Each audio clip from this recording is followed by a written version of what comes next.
장 9절에서 14절까지 말씀입니다. 누가복음 18장 9절에서 14절까지 한 절씩 교독하겠습니다. 또 자기를 의롭다고 믿고 다른 사람을 멸시하는 자들에게 이 비유로 말씀하시되,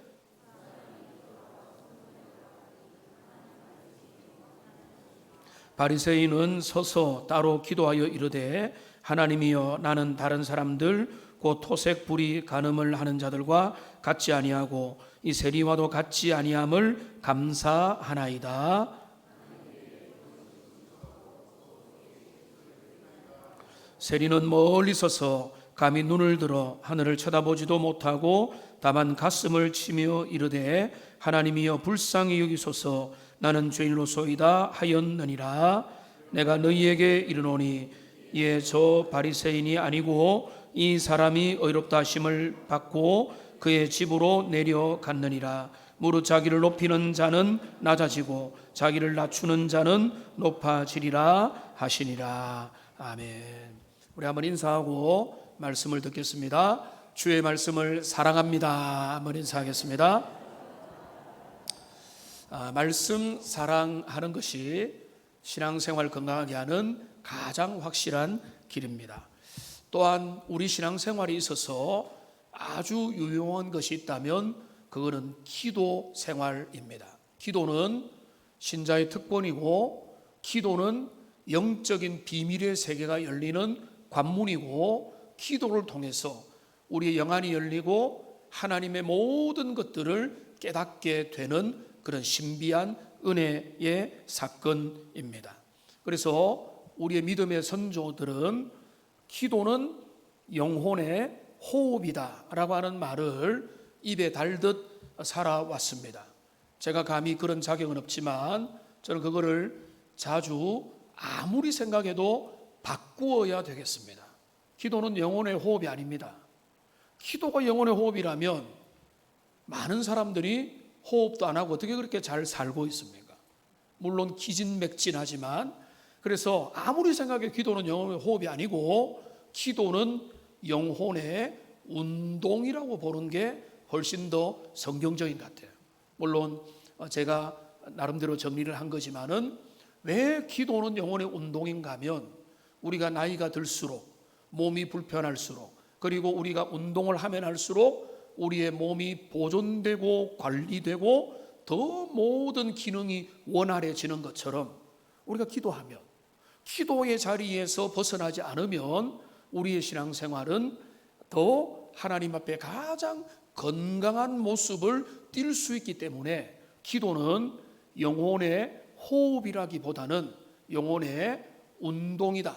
우리가 꾸준하게 나이가 들수록 운동하는 것처럼, 사실은요, 믿음 생활 오래되면 오래될수록 더 기도의 자리에 나와서 주님 앞에 기도해야 됩니다. 어떤 분들은 저한테 노골적으로 불만을 이야기해요. 목사님, 좀 강제적으로 기도회 이런 데 좀 이끌어 달라고 하는데, 저는 그게 바람직하지 않다고 믿기 때문에 깨닫고 소망을 가지고 자원에서 나와서 주님 앞에 기도하는 게 훨씬 멀리 가는 것이고, 그게 진심이다 이렇게 보지만, 지난 기도의 시간에도 여러분들이 주님 앞에 나와서 하나님의 얼굴을 구하고 간구하고 기도할 때 주님 은혜 주시거든요. 내 마음을 토할 때 주님께서 응답해 주시고 하나님의 뜻을 알게 되거든요. 기계적으로 억지로 이렇게 끌고 갈 수는 없기 때문에, 여러분들, 그러나 좋은 말 할 때, 여러분들 기회가 될 때 기회를 찾아서 주님 앞에 기도하고 간구하는 것, 그거는 우리의 영혼의 운동이기 때문에 조용히도 기도하고 또 공적으로도 기도하고, 기도의 기회가 있을 때도 기도하는 것은 하나님께서 마땅히 원하는 바입니다. 그래서 어떤 분들은 이렇게 묻습니다. 저는 기도가 잘 안 됩니다, 목사님. 기도를 좀 잘하고 싶습니다. 이렇게 말을 합니다만, 기도를 잘한다는 게 무슨 말일까? 여러분, 이거를 잘 생각해야 됩니다. 기도를 잘한다는 게 청산유수와 같이 말을 잘하는 게 기도를 잘하는 것이냐? 그게 아니거든요. 기도를 잘한다는 것은 뭐 여러 다른 말도 뭐 올바른 기도, 올바른 기도의 분량 뭐 이런 거 있겠지만은 그거 다 제쳐놓고 기도를 잘하고 좋은 기도라는 것은 한마디로 말하면 하나님이 받으시는 기도를 잘하는 거예요. 하나님이 기뻐하고 하나님이 귀를 기울이고 하나님이 관심을 가지고 하나님이 우리의 기도에 함께 하시고 임재하시고 그 귀를 기울이신다면 그 기도는 올바른 기도고, 내가 아무리 열심히 기도했는데 너 기도 나는 잘 모르겠다 라고 해버리면 그거는 우리의 기도가 잘못되어 있는 것입니다. 그래서 제가 참 기도하거나 묵상할 때마다 나의 연약함과 또 내가 주님 앞에 소원을 아뢰 때마다 자주 묵상하는 구절이 하나 있습니다. 그게 시편 19편 14절에 보면 이렇게 되어 있습니다. 나의 반석이 시온하여 구속이신 여호와여, 내 입의 말과 마음의 묵상이 주님 앞에 연락되기를 원하나이다. 여기 보면 시인은 뭘 원하는가 하면 내 입의 말과 기도와 소원과 내뱉는 말과 나의 마음의 생각이 주님 앞에 접수되기를 바라는 거예요.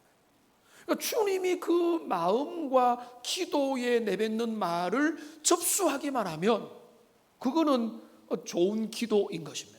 근데 주님이 접수를 거부하신다면 내가 아무리 뭐 화려하게 말하고 방언으로 말하고 천사의 말을 말하고 신령한 목소리로 말한다 할지라도 그거는 잘못된 기도요. 우리는 그 기도의 내용을 다시 태도를 돌아봐야 됩니다. 오늘 우리가 이 비유를 통해서 우리는 두 사람이 주님 앞에 기도했는데 한 사람의 기도는 거절되었고 한 사람의 기도는 응답된 사건이 기록된 비유의 모습을 통해서 왜 어떤 사람의 기도는 거절되고 왜 어떤 사람의 기도는 주님이 응답을 해주셨는가, 왜 어떤 예배는 거부가 되고 왜 어떤 예배는 주님 앞에 수납이 되는 것인가. 이 비유를 통해서 우리는 우리가 믿음 생활, 우리가 하나님 앞에 우리의 마음과 우리 입술의 말과 마음의 묵상이 연락되기를 원하는 그것이 신자의 소원이라면, 그것이 우리의 기도의 소원이라면 우리는 이 비유를 통해서 우리의 내면을 살펴보고 우리의 태도를 점검하는 그런 시간이 되면 좋겠습니다. 먼저 첫 번째로 거절된 기도를 살펴보겠습니다. 한 바리새인이 성전에 가서 서서 기도하였습니다. 예루살렘 성전은 우리가 한번 코로나 전에 딱 이스라엘 가려고 했었는데 그 성전에 한번 눈으로 보는 것도 유익하기도 한데 그 성전은 높이 있기 때문에 당연히 올라가는 것이고, 그리고 마지막 비유의 결론을 보면은 응답을 받고 내려왔다, 올라가고 내려갔다는 것은 지리적으로 당연히 맞는 말입니다. 그런데 여기에 저를 비롯한 많은 사람이 성경 읽기 할 때에 잘못된 선입견과 오해가 있습니다. 저도 그 오해가 자동적으로 작동을 하는데 그건 뭔가 하면 바리새인 위선자라고 하는 오해입니다.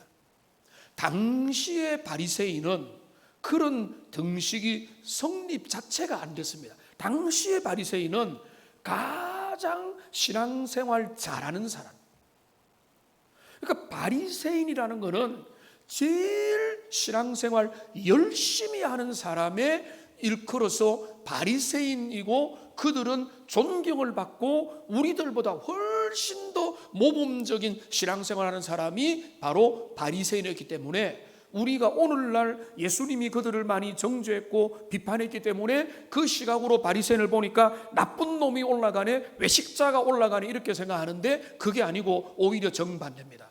하나님이 너무나 기뻐할 만한 주님 앞에 열심히 한 사람이 성전 올라서 기도했다, 이렇게 봐야 되는 것입니다. 그러니까 이 바리새인은 A급 신자를 의미한다고 볼 수가 있겠습니다.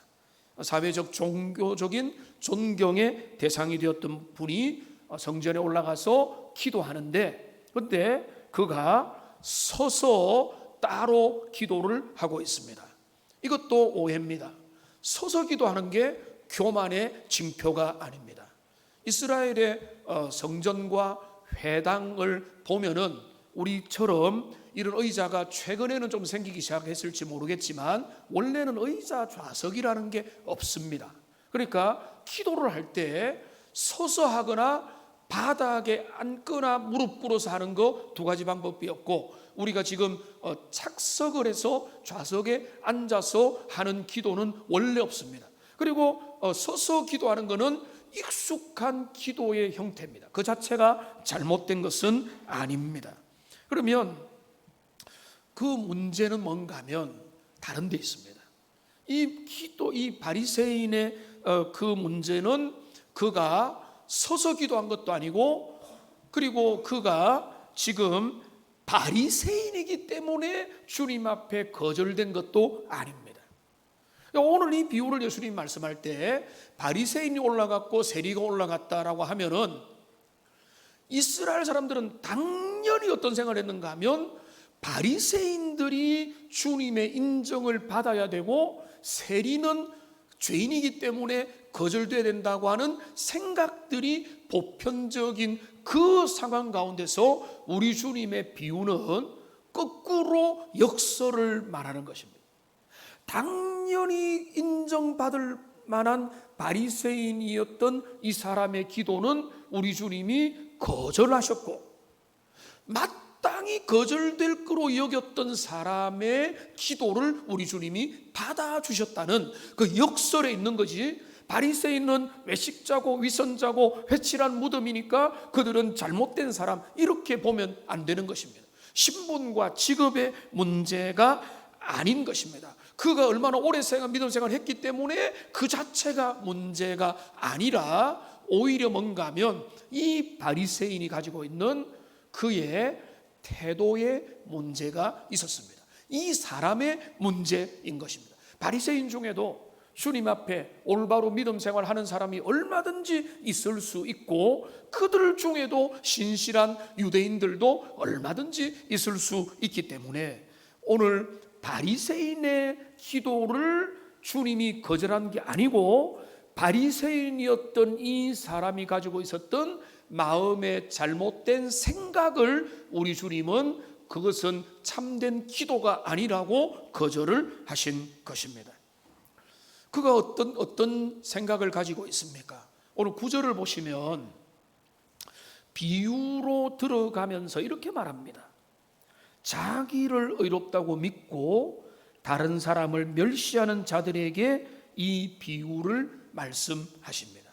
그러면 즉각적으로 이해가 되는 것이, 이 바리새인은 어떤 사람인가 하면 자기 의에 사로잡혀서 다른 사람을 멸시하고 깔보는 하대하는 그런 사람이었다는 것입니다. 여러분, 믿음을 가진 사람이 이런 일을 할 수 있습니까? 여러분, 이거는요 양립 불가능합니다.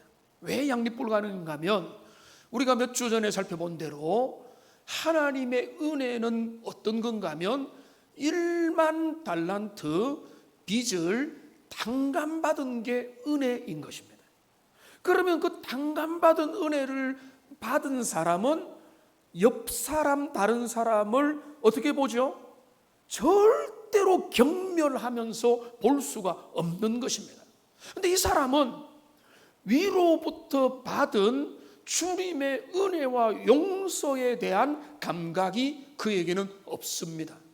그에게 작동하는 것은 뭔가 하면 하나님이 주시는, 덮어주시는 의로움이 아니라 자기의 의에 사로잡혀 있습니다.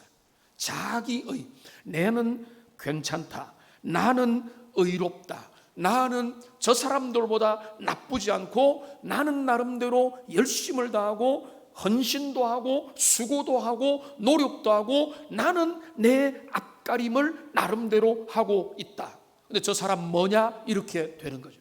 그러니까 그 사람, 그리고 그는 또 오늘 비유의 결론 14절에 보면 우리 주님이 또 결론을 내립니다. 그런 어떤 사람인가 하면 자기를 높이는 사람입니다. 나를 높이는 사람.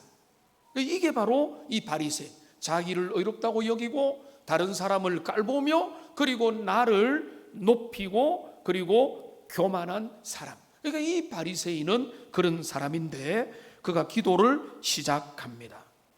그가 기도를 시작하는데 그의 기도는 놀랍게도 감사 기도로 시작합니다. 오늘 10절에 보면 갖지 아니함을 감사하나이다. 그러니까 그에게 감사가 없었던 게 아닙니다. 근데 그의 감사는 절대 감사가 아닙니다.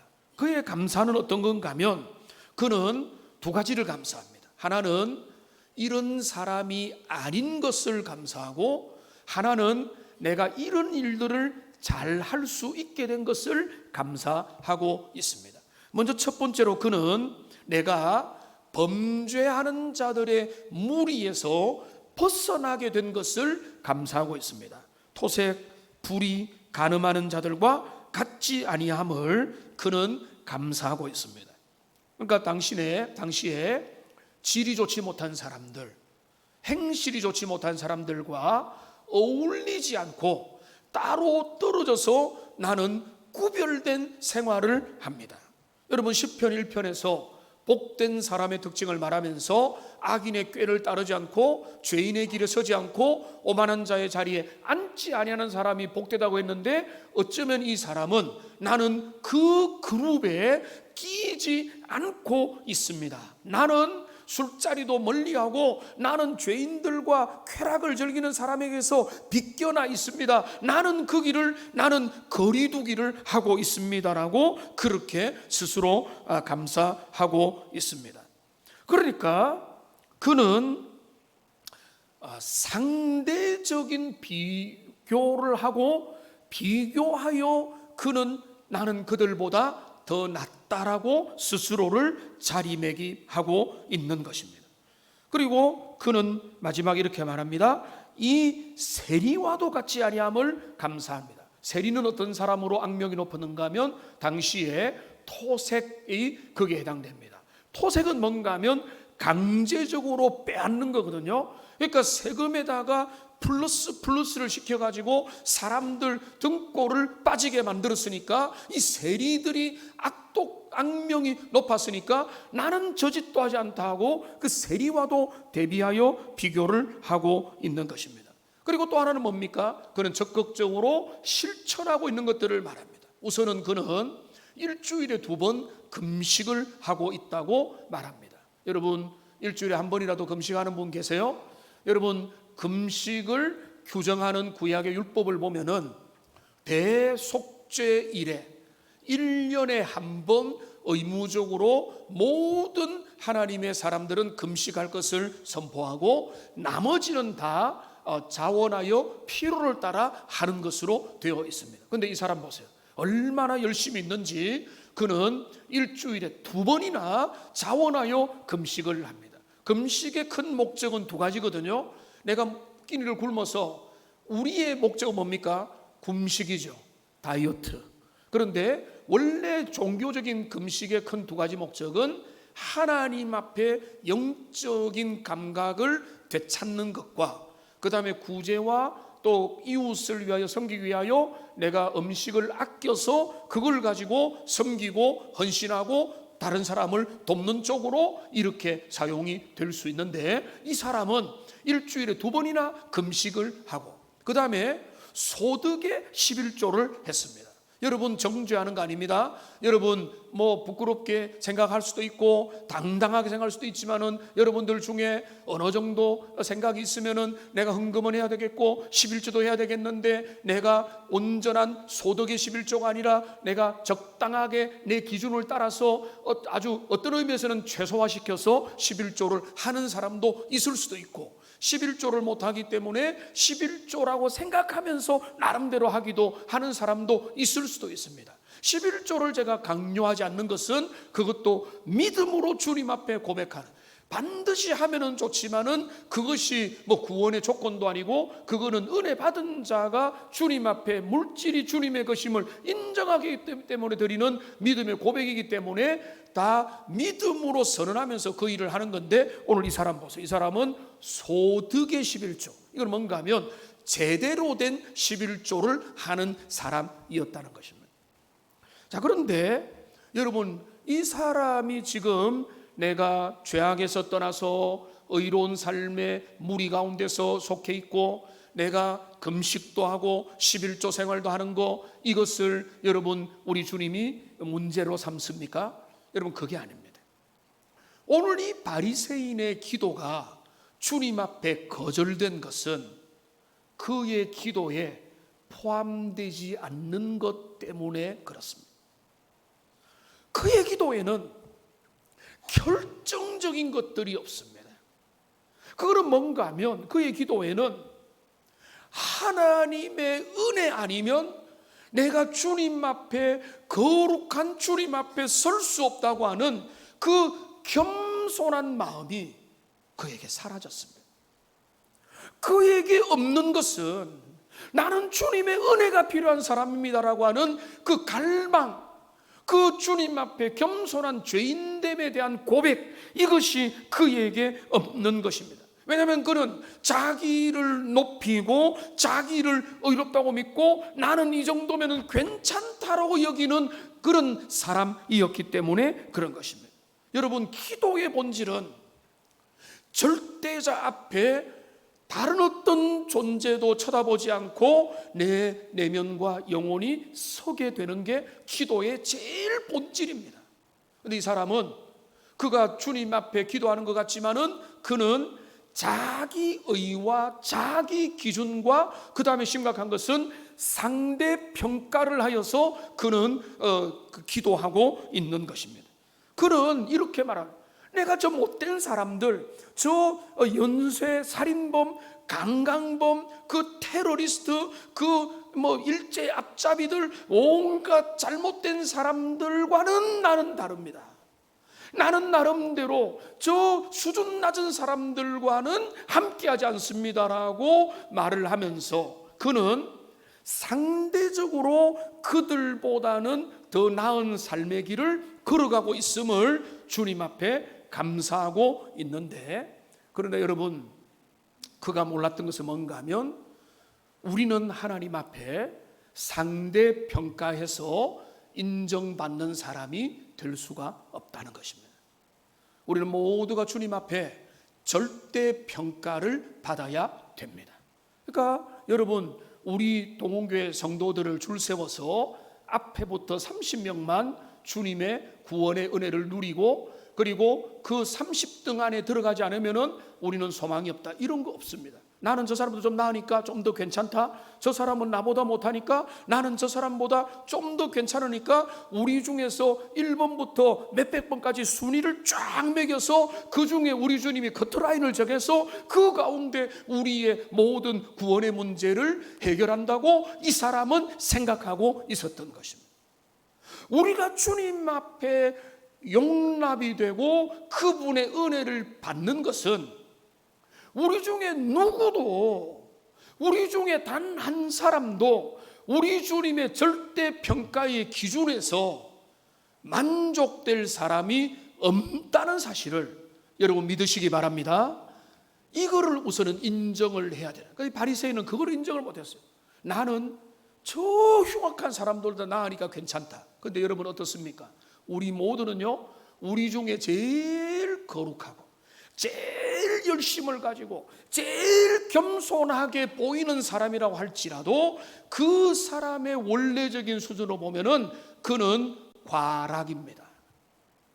그것이 우리의 상태고, 그러면 제가 일부 예배 마치고 나가면서 한 분이 이렇게 인사하더라고요. 목사님, 저는 죄인입니다 해서 오해할까봐 죄인이지만 우리는 의롭게 된 사람입니다 라고 하니까 이분이 재밌는 말을 하고, 제가 다음에 설교 또 해야 되겠다 생각하는 말을 했어요. 나는 아직까지 그까지 못 간 것 같습니다, 이렇게 말을 하는 거예요. 근데 이게 이제 우리가 생각해, 우리는 절대적인 죄인이지만 우리가 공로와 우리의 노력과 우리의 수고를 위해서 그 과락을 통과하는 게 아니고, 우리의 죄인됨에서 벗어나는 유일한 의롭게 되는 길은 우리의 속죄의 희생 제물로 돌아가신 그리스도 예수의 그 의를 의지하기만 하면 우리는 다 과락을 통과해서 주님 안에서 하나님 앞에 의롭게 될 줄 믿습니다. 이게 우리의 주시는 하나님의 은혜예요. 그리고 이 바리새인은 이걸 전혀 모르고 있는 거예요. 그 얼마나 오랫동안 신앙생활을 했습니까? 얼마나 여러 가지 수고를 하고 공로를 닦고 선행을 하고 나름대로 남들 앞에서 나는 저 무리에 끼어들지 않는다라고 노력하고 애를 썼지만 그에게는 뭔가 하면 신전의식이 없어요. 하나님 앞에 주님의 은혜가 내게 필요합니다. 나는 주님의 은혜 아니면, 그리스도의 속죄의 사랑이 아니면 나는 주님 앞에 나는 소망이 없는 존재입니다라고 하는 절대적인 은혜에 대한 고백이 그에게 있어야 되는데, 그게 홀라당 빠져 있고, 그는 이 땅에서 세상 가운데서 우리가 할 수 있는 종교적인 성취와 신앙의 열심과 내가 지금 하고 있는 수고들을 나열함으로 주님 이 정도로 감사합니다, 이거는요 여러분 기본적인 감사가 아닌 것입니다. 여러분, 교만이 무엇입니까? 교만은요 하나님 없이도 잘 살 수 있다고 하는 것이 교만의 출발이고 교만의 전부입니다. 이 바리새인은 주님을 믿는 것 같았지만은 그의 세상살이에 작동하는 원리는 뭔가 하면 철저히 상대평가하고 철저히 세상의 행위주의를 가지고 율법과 공로와 순종과 법을 지키고 하는 여부로 그가 그 점수를 매겨서 나는 과락은 훌륭히 면했다, 세상에 성적내는 방식으로 자기의 신앙을 평가하고 주님 감사합니다라고 착각하고 있는 것입니다.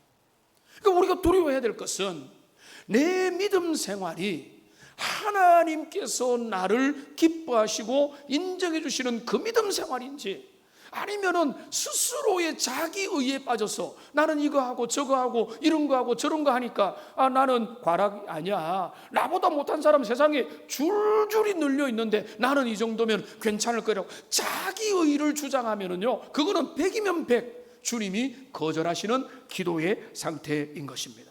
야고보서 4장 6절 말씀 우리 같이 한번 읽어보겠습니다. 그러나 더욱 큰 은혜를 주시나니 그러므로 일렀으되 하나님이 교만한 자를 물리치시고 겸손한 자에게 은혜를 주신다 하였느니라. 여러분, 교만은요 상대 비교에서 생겨납니다. 교만은요 잘 드러나지 않습니다. 실력이 출중하면, 외모가 출중하면 상대적으로 더 많은 부를 가지고 주변이 인정하면 교만은 싹트게 되는 것입니다. 그러니까 교만은 은밀한 것입니다. 그러니까 이 바리새인은 삶을 살아가면서 교만하게 됐습니다. 그가 나쁜 사람이라가 아니라 그 어느 순간에 신전의식, 하나님 앞에 당신의 은혜를 받아야 나는 살 수 있습니다라고 하는 그 감각을 잃어버린 것입니다. 자, 그러면 이 응답된 기도를 살펴보겠습니다. 세리는 주님의 성전에 똑같이 와서 저 뒤에 구석에서 주님 앞에 기도합니다. 근데 그는 이렇게 표현되어 있습니다. 멀리 서서 감히 눈을 들어 하늘을 쳐다보지 못하고. 어떤 분들은 멀리 섰다는 것을 마치 본당에 구획을 정해서 그 성전에서 그가 신분이 좀 비천하고 악명이 높으니까 앞에 가지 못하도록 금지당했을 거다라고 생각하는데 천만의 말씀입니다. 그런 금지 조항은 없습니다. 여러분 중에 자리에 앉을, 어떤 회중석에도 앉을 여러분에게 권리와 특권이 있듯이 너는 이 자리에 앉지 마 이런 게 없듯이 그가 저 멀리 선 것은 하나님을 향한 두려움 때문이었습니다.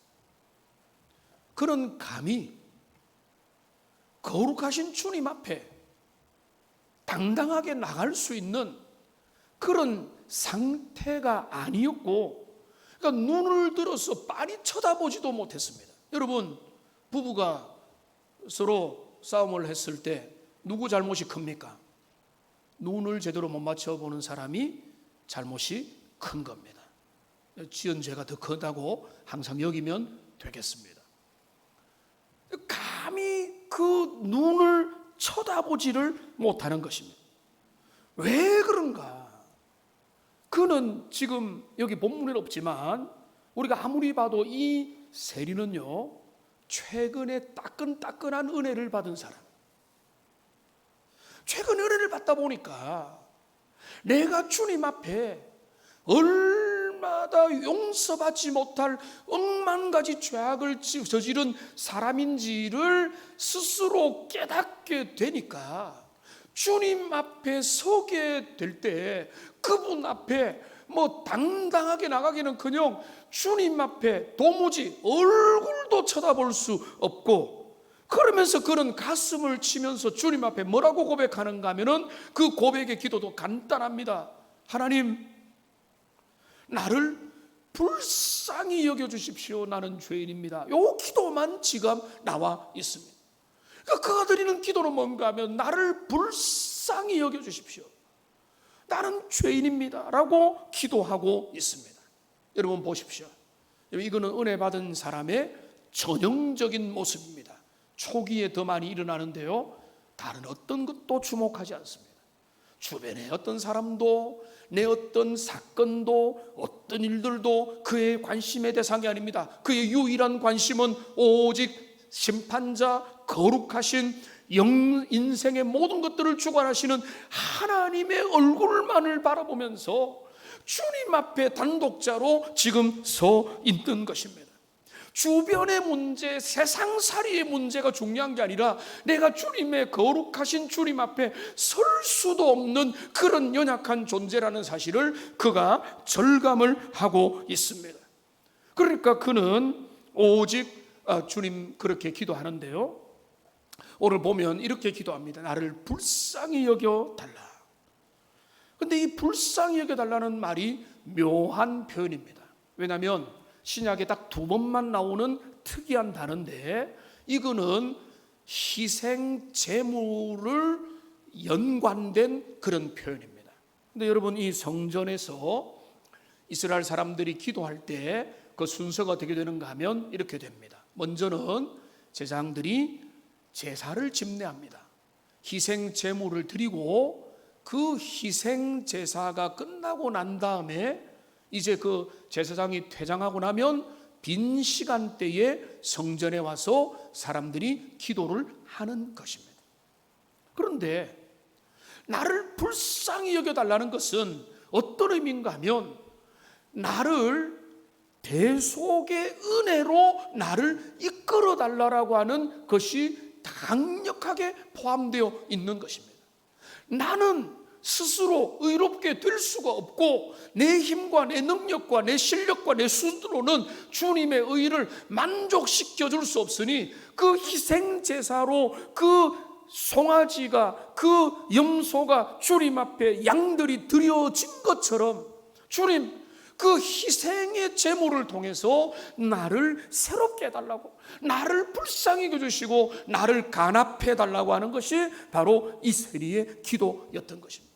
그러니까 이거는 당연히 우리의 희생 제물로 돌아가신 자비하신 그리스도의 대속을 그는 몰랐겠으나 그는 내다보면서 구약적인 희생을 의지하면서 주님 앞에 나를 불쌍히 여겨달라. 그러니까 오늘 우리가 주님 앞에 나갈 때 하나님, 나를 불쌍히 여겨달라는 것도 동일한 것입니다. 주님, 그리스도 안에서 나를 받아주시고 그리스도 예수의 희생을 통해서 나같이 자격 없고 낙제점이고 내가 세상 가운데서 아무리 선행을 행해도 주님 앞에 설 수 없지만 그리스도 예수 안에서 그분의 십자가와 부활의 능력 가운데서 나를 의롭다고 주님 인쳐주시고 인정해 주십시오라고 지금 그는 주님의 자비를 구하며 은혜를 구하며 기도하고 있는 것입니다. 이것이 바로 하나님 앞에 갈 때 가지는 하나님의 사랑, 주님이 은혜 주실 때 가지는 그런 마음인 것입니다. 제가 짧은 간증을 하면 여러 번 비슷한 말을 들었겠지만은, 제가 처음 은혜를 제대로 정말로 폭포수와 같이 진짜 몰입하여 누린 것은 중학교 2학년, 3학년, 고1, 고2 그 후로 쭉 이렇게 되어가는, 그때 진짜 주님의 은혜, 모든 살아계신 하나님의 역사를 느끼게 되었는데, 경험하고 누리고 이제까지 오고 있는데, 그 첫 번째 일들이 어떻게 시작됐는가 하면, 그때 내 마음에 주님 앞에 기도하고자 하는 그 마음이 있었습니다. 근데 그 기도의 소원은요, 어떤 눈앞에 있는 기도 제목이 아니었어요. 주님, 은혜를 받기 원하고 주님을 알기 원하고 하나님 정말로 내가 경험하기를 원합니다. 이거밖에 없었어요. 은혜를 알게 다. 사람들이 은혜 받았다 하는데, 그 은혜를 알기 원한다는 그 간절한 기다림을 가지고 기도하는 중에, 어느 날 간절히 기도하는 중에 제가 중학교 2학년, 그때 죄를 지으면 도대체 무슨 죄를 지었겠습니까? 근데 그때부터 내가 하나님 앞에 진짜 추악한 죄인이라는 사실이 선명하게 깨달아졌어요.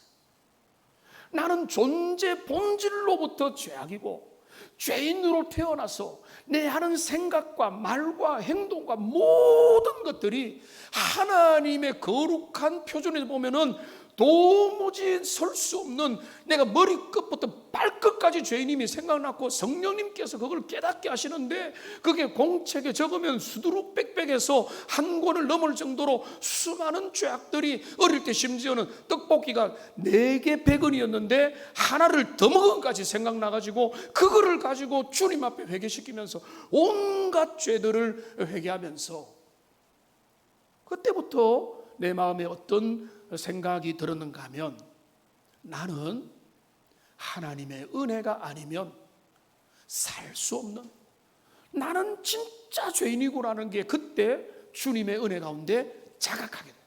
그 죄의 깊이를 깨닫게 되니까, 이거는 뭔가 하면, 제가 이런 비유를 잘 쓰는데요, 강력한 랜턴을 가지고 밤하늘에 딱 비추면 어떤 일이 생깁니까? 여기에 쫙 불기둥이 빛의 기둥이 보이면서 그 안에 수많은 먼지들이 떠오르죠. 주님의 은혜가 내게 다가오면 먼저 일어나는 현상이 뭔가 하면, 내가 얼마나 누추한 자인가가 절감이 돼요. 이거는 누가 설명하고 목사님이 설명하고 성경 공부에서 배웠던 것은 그게 진리지만 그거는 실감이 안 되는데, 그 은혜를 진짜 누리게 되는 그 사건 앞에 내가 얼마나 죄인인가가 깨달아지게 되는 것입니다. 그러니까 여러분, 베드로가 경험했던 게 그 사건입니다. 베드로는 예수님이 그 배에서 물고기가 가득 채워진 신비한 사건을 초기에 경험하고는 이렇게 고백합니다. 누가복음 5장 8절을 보십시오. 함께 읽겠습니다. 시몬 베드로가 이를 보고 예수의 무릎 아래로 엎드려 이르되, 주여 나를 떠나소서, 나는 죄인으로소이다. 이사야도 마찬가지입니다. 성전에서 주님의 환상을 보고 난 다음에 그는 오히려 이상한 고백을 합니다. 그때 내가 말하되 화로다 나여 망하게 되었도다. 나는 입술이 부정한 사람이요 입술이 부정한 백성 중에 거주하면서 만군의 여호와이신 왕을 배웠습니다. 여러분, 전능하신 주님을 인격으로 대면하면 우리 중에 누구라도 내가 얼마나 초라한지, 내가 감히 그분 앞에 설 수 있을지라고 하는 그 하나님 앞에 서 있는 겸비한 두려움, 경외하는 마음이 당연히 생기게 되는 것이고, 지금 이 세리는 그 상태에 놓여 있습니다. 이제 제가 설교 시간을 많이 사용할 수 없으니까 2가지로만 적용하고 정리를 하겠습니다. 우선은 첫 번째로는 이 비유를 볼 때, 바리새인은 나쁘고 세리는 좋다는 식은 제일 위험한 비유입니다. 제가 말씀드렸죠. 바리새인은 신앙생활 열심히 했고 세리는 악행이 많았던 사람이기 때문에 신분과 직업의 문제가 아니라, 우리 주님은 충격적인 이 역설적인 예를 들면서 말하는 겁니다. 기도의 본질은 마음의 겸손함입니다. 그러니까 우리의 마음 속에, 믿음 생활 수십 년 했던 사람 속에 하나님 앞에 겸비한 마음이 담겨져 있느냐? 내가 주님 신앙생활 오래 할수록 하나님의 은혜가 아니면 안 된다는 마음으로 있다면 그는 주님의 은혜 속에 머물러 있는 것이고, 그런 게 아니라 그냥 오늘도 내일도 종교생활, 그냥 내가 했던 습관과 연륜과 어떤 모양을 따라서 이런저런 열심히 하는데 내 마음은 그 은혜에 대한 사모함이 없다면, 여러분, 그거는 비상입니다. 그거는 내 영혼의 병이 든 것이고, 그거는 내 마음이 썩어 있는 거예요. 바리새인과 똑같은 거예요. 이는 겉으로 보면 멀쩡한데 속으로는 우리 주님의 은혜를 기다리는 마음이 멀어져 있기 때문에 문제가 되기 때문에 우리는 내 마음에 그런 겸손이 있느냐를 반드시 물어봐야 됩니다. 마지막 두 번째 적용인데요, 이 적용도 중요합니다. 우리는 평생 세리처럼 기도해야 되는가? 결론은 그건 아닙니다. 주여, 나를 불쌍히 여기셔서 나는 죄인입니다. 나는 죄인입니다. 나는 죄인입니다만 되뇌이면 그가 신앙생활 잘하는 겁니까? 제가 한 문장을 읽어드리겠습니다. 조금 길지만 틸리케가 했던 그 설교 그 책에 나와 있는 내용인데요, 그는 이렇게 비꼬면서 말합니다. 여러분, 이런 기도가 어떻습니까? 하나님, 제가 이 바리새인과 같이 교만하지 않은 것에 대해서 감사합니다. 저는 강탈자이며 불의하며 간음자입니다. 이 사실을 당신께 고백합니다. 인간이란 존재가 다 이런 것 아니겠습니까? 저도 그러한 존재입니다. 그러나 적어도 저는 이 사실을 인정합니다. 이렇게 인정하고 보니 그래도 제가 다른 사람들보다는 좀 더 낫다는 기분도 듭니다. 저는 일주일에 2번씩 음행을 하였고, 제가 소유하고 있는 것들에 적어도 10분의 1은 정직하게 일해서 번 것입니다. 오 하나님, 저는 정직한 사람입니다. 스스로를 속이지는 않습니다. 저는 저 자신에 대해 잘못된 환영을 갖고 있는 사람이 아닙니다. 저는 저 자신을 너무도 잘 알고 있습니다. 하나님, 이렇게 정직한 저를 위해 천사들로 하여금 할렐루야 찬송을 하게 하옵소서. 제가 더러운 개와 같다는 사실을 인정하고 있는 정직한 자를 위해서 말입니다. 하나님, 적어도 저는 저 바리새인처럼 그가 입고 있는 옷자락 밑에 더러움을 숨기지는 않는 정직한 사람입니다 라고 기도한다면 하나님은 그 기도를 들으시겠습니까? 듣지 않습니다. 이 세리도 변화되어 가야 됩니다. 삭개오처럼 자신의 과거의 삶을 청산하고 깨끗하고 정직한 삶으로 변화되어 가고 새 사람이 가야 됩니다. 그러나 중요한 것은 처음 주님을 만났거나 경건의 오랜 연륜을 가졌거나 우리 안에 하나님을 향한 겸손한 마음, 그분의 은혜가 아니면 안 된다라고 하는 그 간절하고 가난한 마음과 애통한 마음이 우리에게서 사라져 있다면 우리는 위험한 것이고, 어떤 단계에 있든지 나는 여전히 주님의 은혜를 사모합니다라고 한다면 그 은혜 속에 나가는 것입니다. 오늘 이 말씀을 통해서 우리 주님의 응답받는 모든 주님의 백성들 다 되시기를 주님의 이름으로 축원합니다. 기도하겠습니다. 살아계신